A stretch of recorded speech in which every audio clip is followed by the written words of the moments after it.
ਲਓ ਜੀ ਭਰਾਓ, ਸਾਨੂੰ ਪਤਾ ਜਿਸ ਤਰ੍ਹਾਂ ਕਿ ਸੁਬਾਹ ਅਸੀਂ ਨਿਕਲ ਪਏ ਹਾਂ। ਸੁਜ਼ੂਕੀ ਗੱਡੀ ਲੈਣੀ ਸੀ ਅਸੀਂ।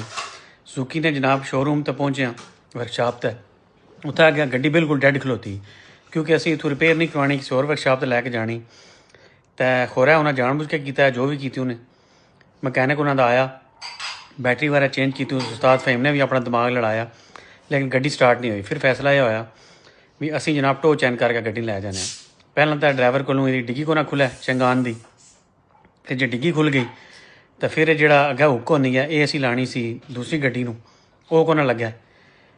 आखिर बड़ी कोशिश कर करके फैसला यह होया भी उसका जो कमानियां ना उहदे नाल ही ला लवीए टो चैन, तो पुराना जो जुगाड़ होना है ना पुराने वक्तां ना, वो करिए। गड्डी जनाब तरू तरा के नाल फिट की। उस तो बाद जनाब असी फिर उस्ताद फहीम दी खिदमात हासिल करके सारा कुछ जो ओके होया तो गड्डी च बह के तो गड्डी टोर लई। उस्ताद फहीम नूं नाल मैं जरा गल्लें बातें लाई रखिया, क्योंकि गर्मी बड़ी ज़्यादा आई तो वह पारा हाई होया, सिर उत्ते तो वाल एक नहीं आ। टुर पिया जनाब है आस्ता आस्ता आस्ता आस्ता। रस्ते फिर पिछू आवाज़ उन्हें मारी गड्डी वाले ने। जिसलै पिछा मुड़ के असीं तकिया ना तो वह जो है तार वो टायर थला आई, जिस नाल असीं छिकण लगे हैं। फिर उसनूं जरा टाइट करके तो शॉर्ट कर लिया। फिर नहरों नहर पै गया तो बड़ी मुश्किल नाल जनाब रस्ते फिर एक जगह सबील लगी पानी की।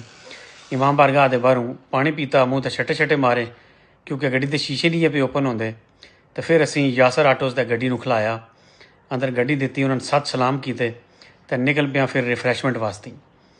मुस्लिम टाउन मोड़ तो सजे पासा होकर KFC तक पहुँचे। मैं क्या इन्होंने सारे ना मूड दुरुस्त हो जाए, KFC ते ना बर्गर खाधे तो फिर खुश हो गए। अल्लाह हाफिज़।